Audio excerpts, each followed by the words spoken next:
Hello, my name is Luke Stone, and over the past year, I've built my LinkedIn profile as a 19-year-old up to 15,000 followers and 5.5 million impressions. And I've done that all through organic content and building a personal brand as a student and also as a business owner. But in this video, I'm going to break down exactly how you can level up your LinkedIn today to start increasing the number of recruiters reaching out to you and basically make it so that you don't have to keep applying online so much, because you have opportunities coming to you as they have done for me. Early on in this journey, I was having recruiters reach out to me offering me interviews.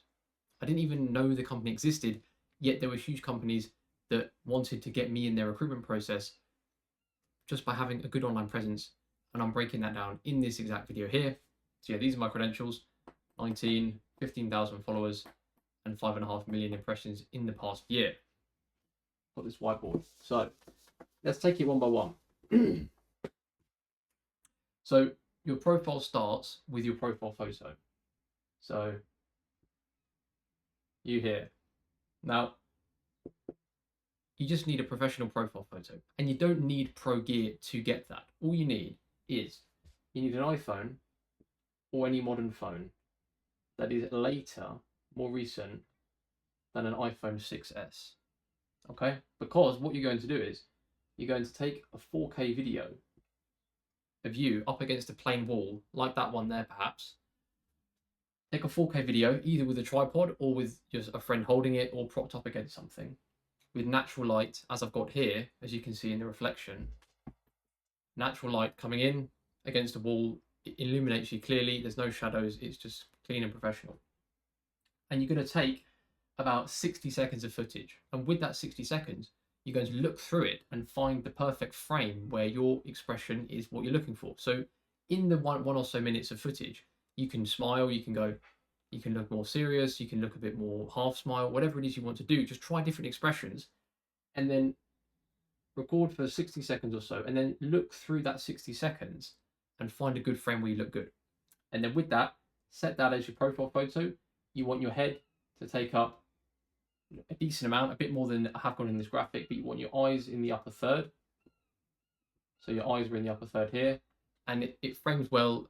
Your shoulders are in it, and it's more than just like your head. It's your head plus your shoulders with some space above, because LinkedIn does round it, so you don't want to cut off your hair. And it's as simple as that, really. Get a professional shot like that. Once that's done, so got profile, photo, tick. Now I'll actually write down the next one. So we're going to go banner photo, and then got headline. Then we've got about section. Then we've got experience. We've got education. Then we've got skills. What else is there? Yeah, and then recommendations. There we go. So we're going to go one by one. We've got profile photos. That's taken care of. Now the banner photo. So with this is the roughly rectangular photo that you've got. Your profile photo is here, and this banner photo is here. So a lot of people like to get really creative and have some crazy Canva image and have loads of links and phone numbers and a bunch of wacky stuff. I don't like any of that, to be honest. I've always kept it super clean, and I've just had it literally of just some nature. So I might have some trees, ideally something that I took myself, just a photo from my camera roll, maybe some mountains, whatever it is. At the moment, it's a beach, nothing salesy. I run a business that gets a lot of appointments from LinkedIn, and I haven't got anything salesy. So just keep it super low key, just a nice photo of some nature. That's good. Now that's done. Now your headline. So this is a big one, because this will be the first thing that someone sees when they either receive a DM from you, see a post of yours, or you go to connect with them and they see your connection request and they see this. So there are lots of different ways to do this. I find a good way, and what will be the most effective for you, is to just do it in 3 chunks. So you have chunk 1, and then a space, and then a vertical dash, a space, a chunk, a space, a vertical dash, and then a chunk. So these vertical dashes, just keep it separate. And what actually goes in the chunk could be, you know, what it is you're looking for. So you could go aspiring X into here. You could then go some credentials. So what it is you've done. So you could go, you know, previous X at Y society. So maybe you were involved at something at uni. And if you've got really strong credentials, so perhaps a really good internship that you did last summer, then you can swap the credential and put it right at the beginning. Because if you've got a great name like Boeing or Goldman Sachs or Microsoft or Google, you can put that really early on. And then that signals credibility much, much better. And then at the end, so you can put your education here. So you can put, you know, BSc Econ at uni. So put your actual uni name here. And there we go. Keep it simple. Make sure you've got the space either side. I see so many people and they miss out one of the spaces and it just looks sloppy. And as I said, this is the first thing someone sees alongside your profile photo. And the profile photo is the most important thing. But if you've got a grammar error in your headline, then you can say goodbye to any replies. So you need to get that sorted. There we go. Getting through this quickly. I quite like this whiteboard. I think I'll have to make more videos with it. It's quite fun actually. So headline done. Now your about section. So this is really where you get to choose how you come across, because you can't really say much about your experience beyond what you did. You can obviously stretch the truth and make it sound much better than it was. But with the about section, you can really control the narrative and show who you are besides just your factual experience that you've got. And so with this, you can go for something like, you can introduce yourself. So you can say, I am, you know, studying this, studying X, and you can then outline your experience. So again, you want to keep the whole thing, the whole about section, roughly no more than 300 words. Really ideally under 150 words, because no one's going to read a massive essay. So you don't want to be having lots. And then you can have, I'm studying X. You've got experience. You can just briefly outline your experience at X, Y, and Z. Maybe some different experiences. And then it is what you're looking for. So I'm looking for, you know, maybe it's internships, maybe it's graduate roles. And then it's happy to connect or something similar. Just a nice clean ending to connect. For example, there we go. I mean, my handwriting is pretty poor here, to be honest. I should not setting a great example. Yeah, so what you're studying, your experience, what it is you're looking for, and then happy to connect. So really simple, just take it in that order. And there we go. Don't overcomplicate it, just get it written down. You can use AI to write it. Just make sure that it pulls actual context from your experience and your CV, and also take out any dashes or any too verbose, exaggerated, obviously AI language. And I'll leave it to you to be able to read that. Then your experience. So this is honestly one of the easiest parts, because if you're looking to build your LinkedIn, I would assume that you've already got a CV. So this makes it super easy. Just take the bullet points on your CV and just put them straight to your LinkedIn. As simple as that, really. What I like to do is to take the bullet points from the CV and just use a little hyphen, and then a space, and then the rest of the line. It just looks clean and breaks things up cleanly rather than just having a block. And the normal thing goes, so obviously quantify, so show the actual impact you added rather than just saying, oh, I did this. Be like, I did this to improve X by this amount. So you built a tool which increased admin tax invoice collection time by 15%, decrease the time, decrease the delay. And it means that they can see and imagine your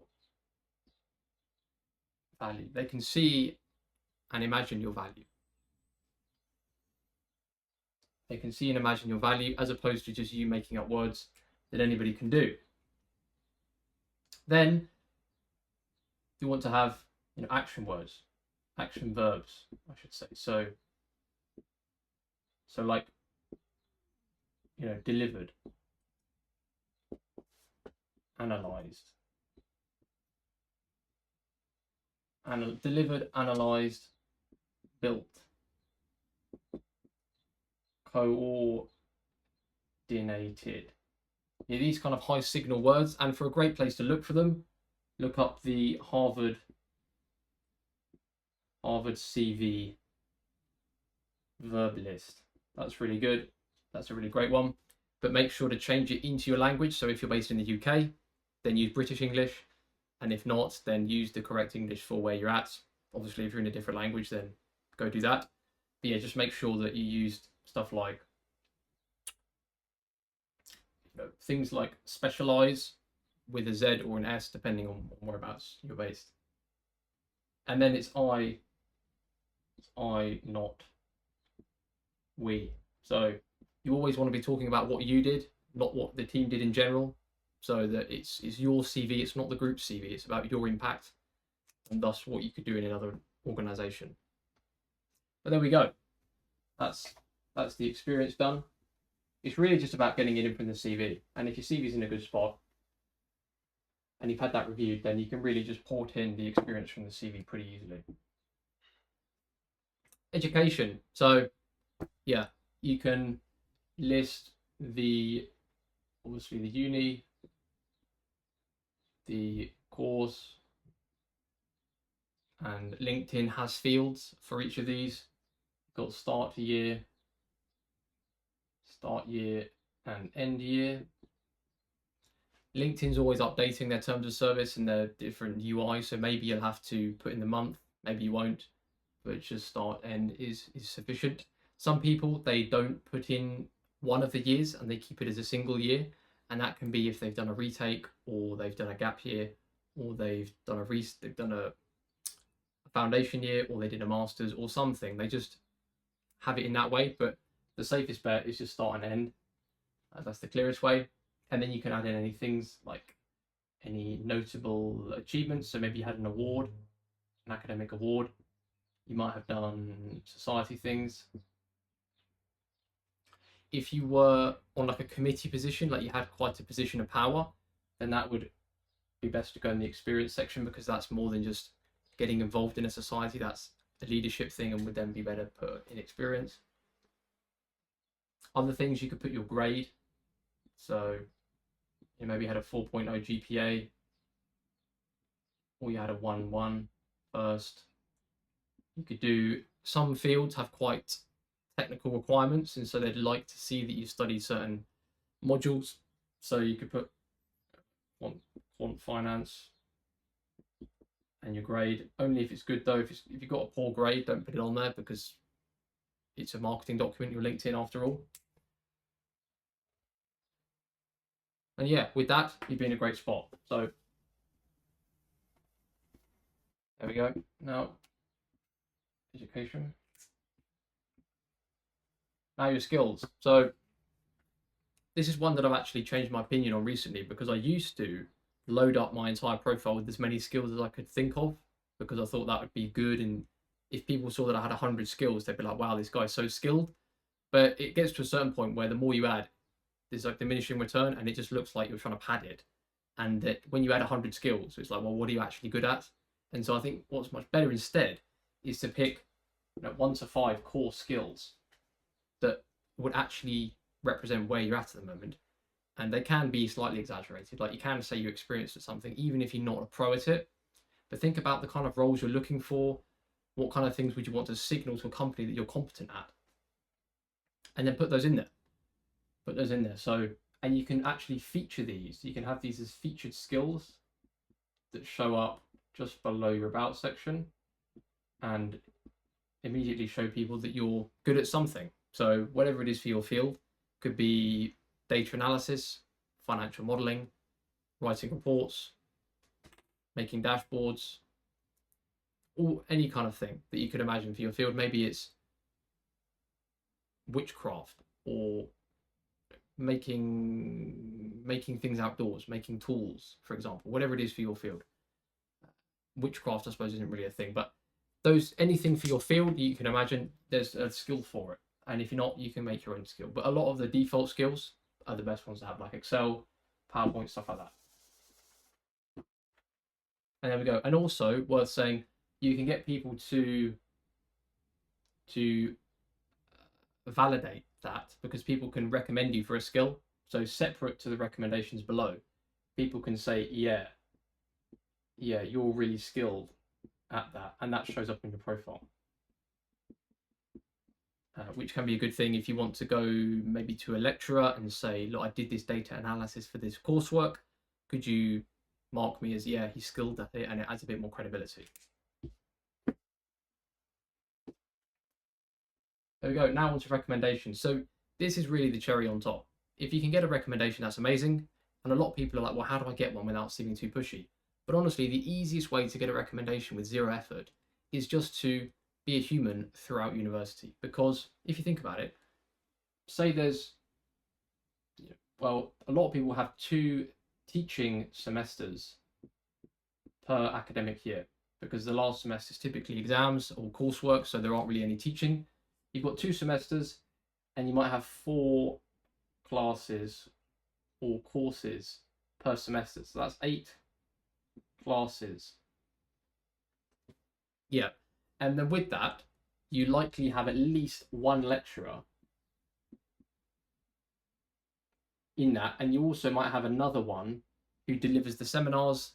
Maybe you've got someone that does the workshops, different to the lecturer. So that's, you can call it another person, another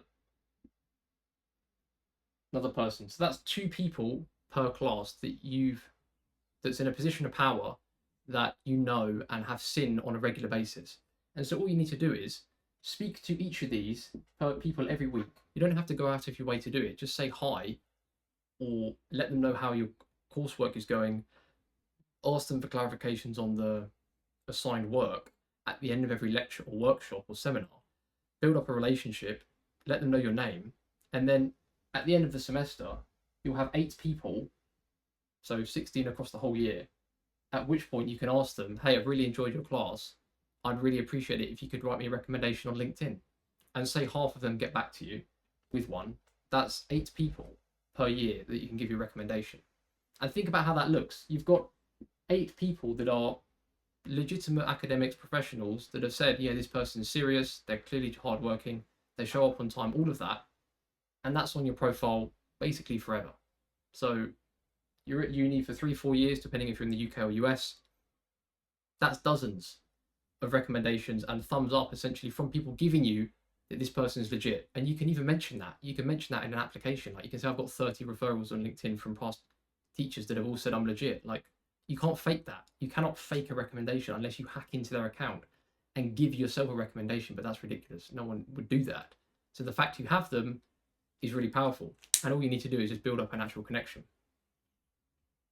and be a decent person. So there we go. That's the profile. Now that's really all of it, because if you get a decent profile set up, then that's a large part of what makes or breaks your either networking DMs, or when a recruiter or someone looking at a company to hire you looks at your LinkedIn, they see this, they're like, okay, this person's serious, we're willing to take them on. They're clearly like putting themselves out there. And posting and networking is a whole different thing, and I'll cover that in a future video. But as for the profile, if you get the photos set up, the banner, the headline, the about section, the experience, the education, the skills, and the recommendations, you'll be in a great spot. And there we go. I'll put my LinkedIn in the description if you want to check it out. And also, if you're looking to sort out your LinkedIn, you're likely looking for a role. And if that is you, then there'll be the top link in the description. You click that and you can find out how we can work together to get your role guaranteed in less than a month.